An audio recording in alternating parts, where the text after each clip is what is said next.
ரமதான் டே 13. இன்றைக்கி சஹருக்கு பார்த்தீங்கன்னா சோறு,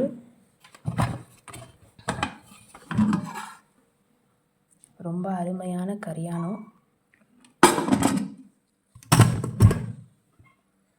மை ஃபேவரட் பொரிச்ச கறி வித் கேரட், as usual கோதுமை ரொட்டி. இந்த அருமையான சாப்பாடை பிள்ளைங்களுக்கும் தீத்தி விட்ட பிறகு நானும் சாப்பிட்டேங்க. சாப்பிட்ட பிறகு செவ்வாழை, வாழைப்பழம், டீ, டேட்ஸ் இதெல்லாம் சாப்பிட்ட பிறகு அல்ஹம்துலில்லாஹ் நல்லபடியாக சஹர் வச்சாச்சுங்க. அஊது பில்லாஹி மினஷ் ஷைத்தானிர் ரஜீம். பிஸ்மில்லாஹிர் ரஹ்மானிர் ரஹீம்.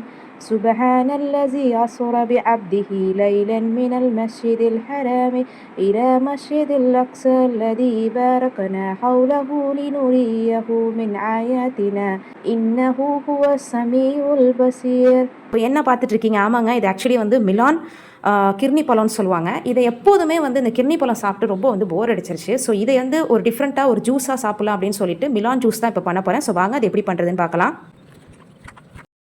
ஒரு ஹாஃப் எடுத்துக்கிட்டேன்.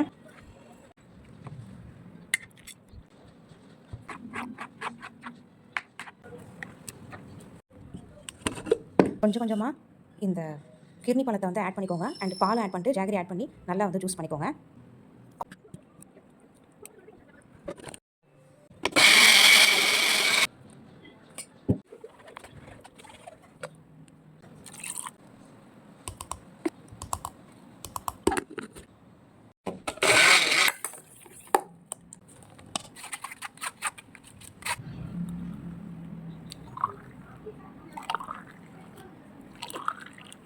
ஸோ ரொம்ப அருமையான கிர்னி பழம் ஜூஸ் வந்து ரெடி ஆகிடுச்சுங்க. ஸோ இது வந்து வயிற்றுக்கு அவ்வளோவுமே வந்து குளிர்ச்சி. ஸோ நோம்பு வைக்கிறவங்களுக்கு இது வந்து ஒரு ப்ளசண்ட்டான ஒரு ஃபீல், உங்களுக்கு ரிலாக்ஸேஷனான ஒரு ஃபீல் உங்களுக்கு கிடைக்கும். எனக்கு ரொம்ப பிடிச்ச இந்த ஃபலாஃபல் வடையுமே போட்டாச்சுங்க. அண்ட் பிள்ளைங்களுக்கு ரொம்ப பிடிக்கும் அப்படின்னு சொல்லிட்டு இந்த உளுந்து வடையுமே போட்டாச்சுங்க. இன்றைக்கான இஃப்தார் ஸ்பெஷல் பார்த்தீங்கன்னா பிளாக் கிரேப்ஸ், சம் டேட்ஸ், கிர்னி பழம் ஜூஸ், உளுந்து வடை, ஃபலாஃபல் வடை, கஞ்சி. அல்ஹம்துலில்லாஹ் நல்லபடியாக நோம்பு திறந்தாச்சுங்க.